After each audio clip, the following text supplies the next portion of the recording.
The sun had barely peeked over the horizon, painting the sky in streaks of soft gold, when Ellie Mason's oversized silver SUV roared to life across the road from my farm. I was on my porch, cradling a chipped mug of black coffee, still half asleep and savoring the quiet of the morning. That peace shattered the moment her engine growled, tires crunching gravel as she tore out of her driveway like a woman possessed. I didn't think much of it at first. Ellie was always in a hurry, always acting like the world spun on her schedule.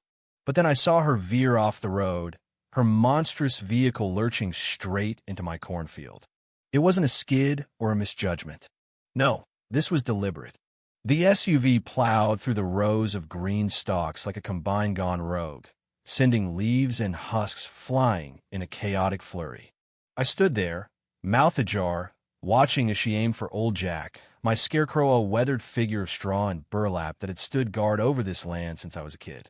The impact was brutal, a sickening crunch of wood and fabric as her bumper slammed into him.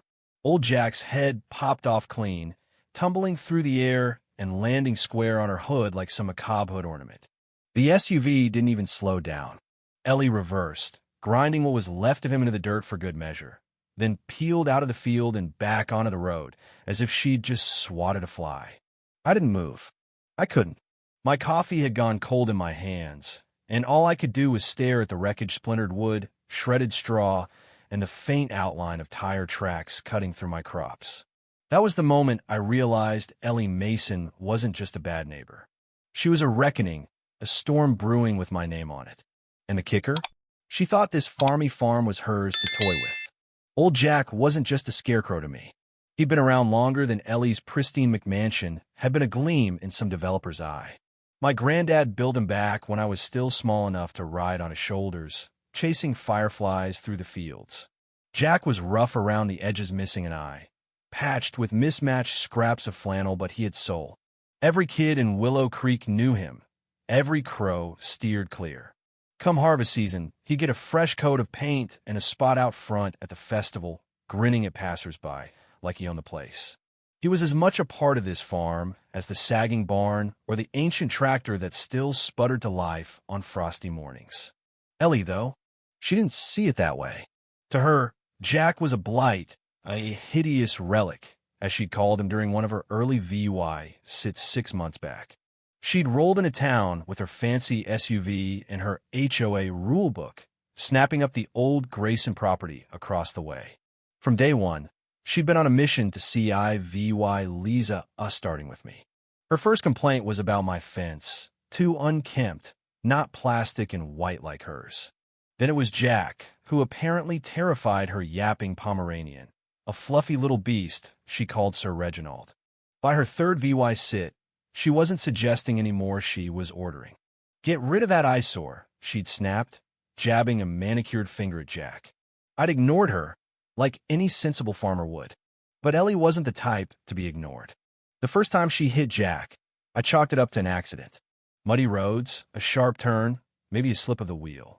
I found him toppled over, one arm busted, tire tracks snaking through the field. I gave her the benefit of the doubt, hauled him back to the barn, and pieced him together with twine and a few nails. He was wobbly but upright by dusk. 2 days later, he was down again, this time with deep ruts leading straight from her driveway and the imprint of her SUV's grill stamped into his chest like a calling card.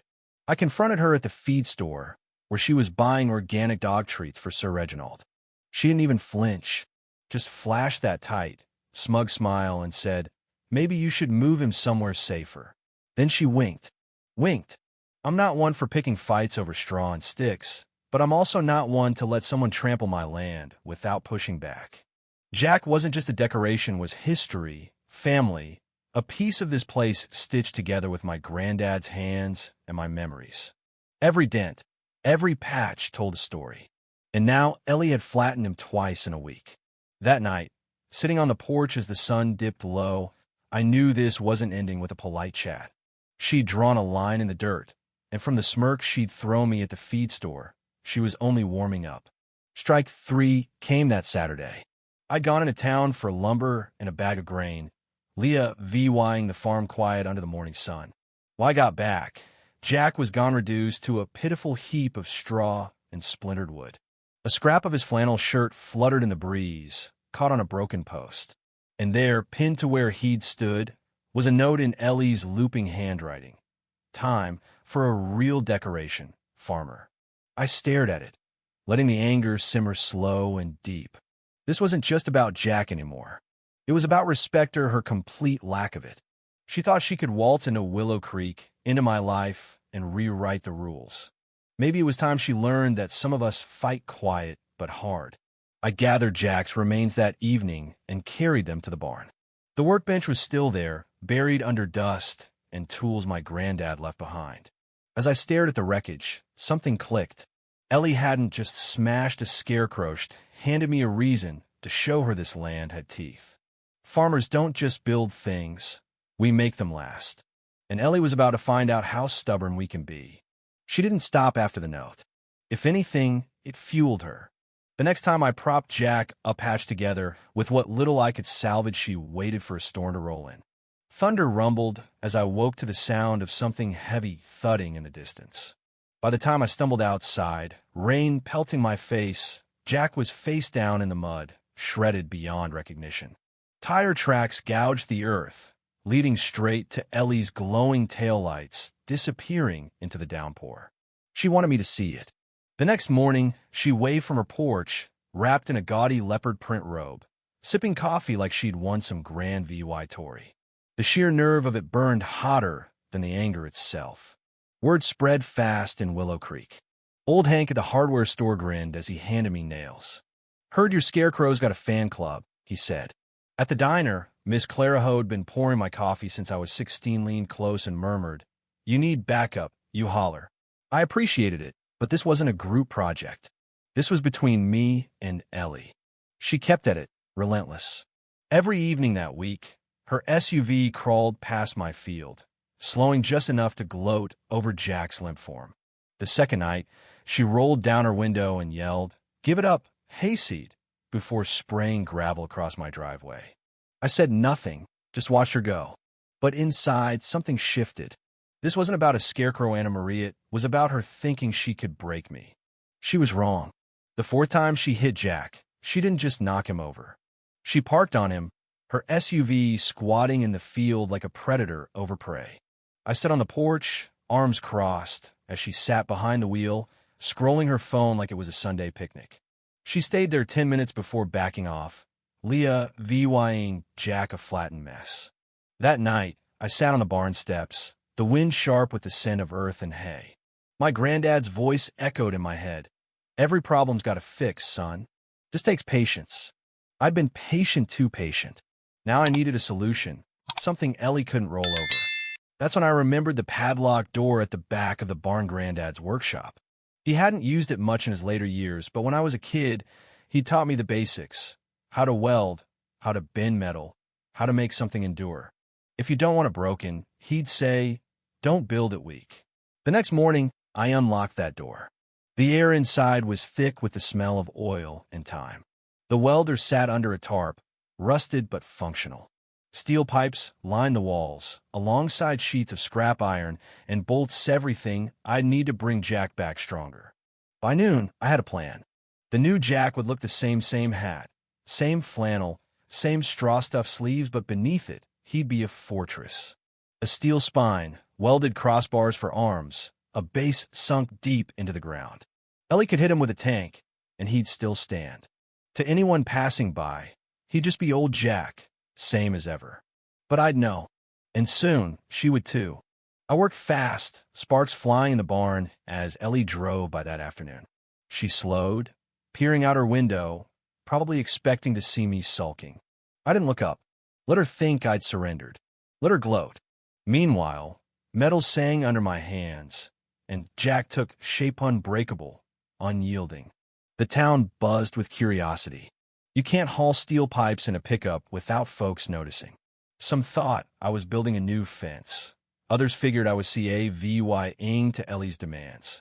Only a few like Sheriff Dan and Miss Clara shot me knowing glances, the kind that said they trusted I had something up my sleeve.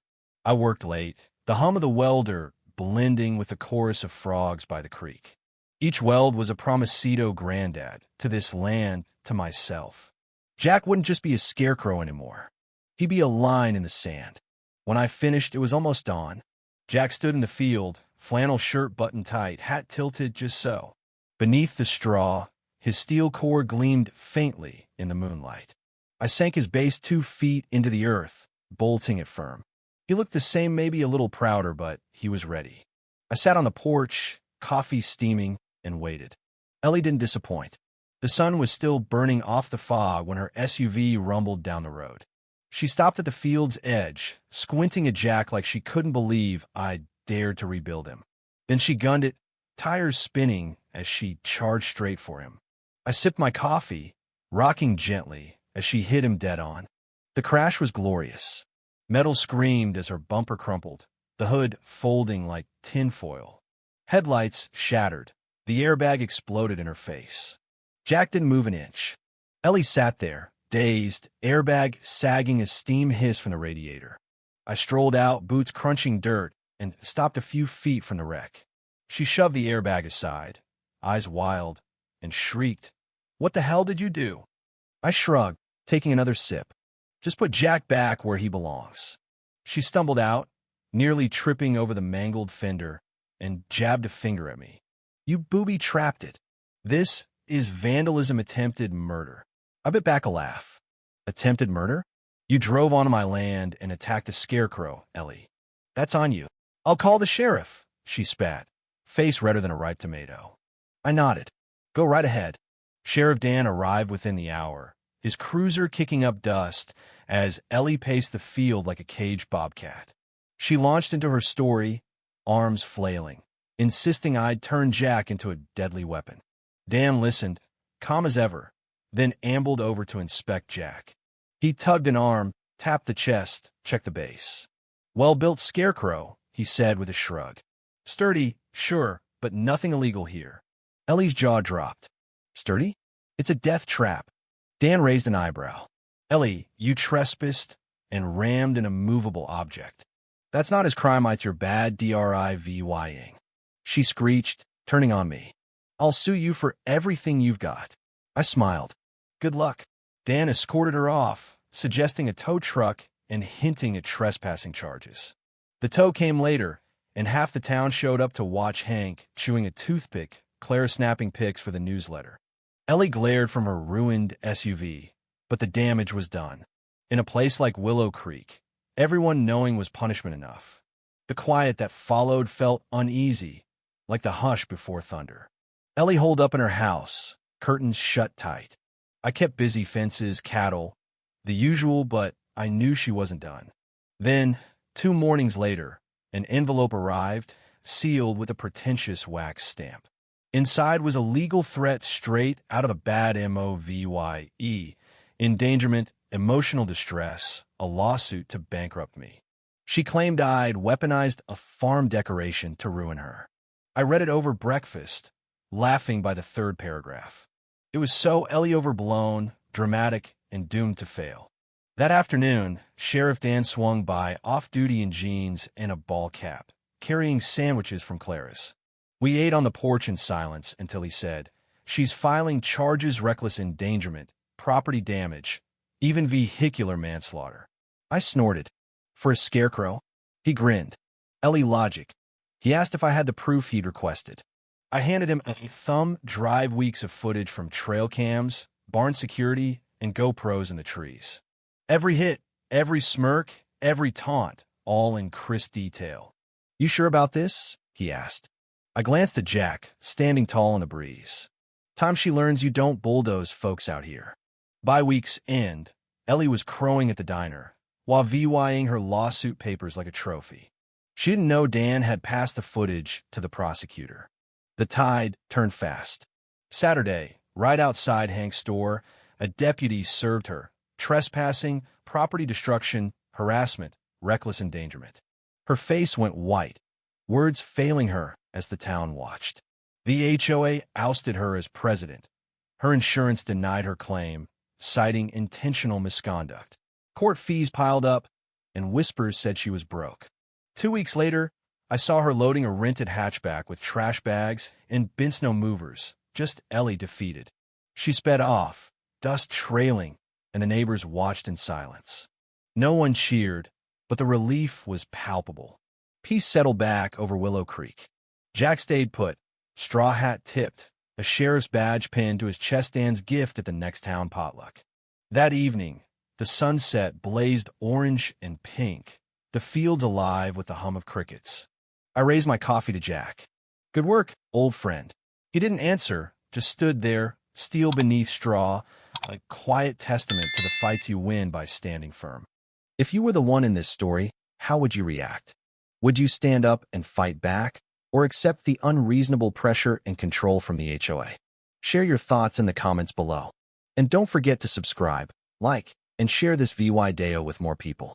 Your small action gives us the motivation to keep bringing you more intense and engaging stories. Thanks for watching, and we'll see you in the next VY Deo.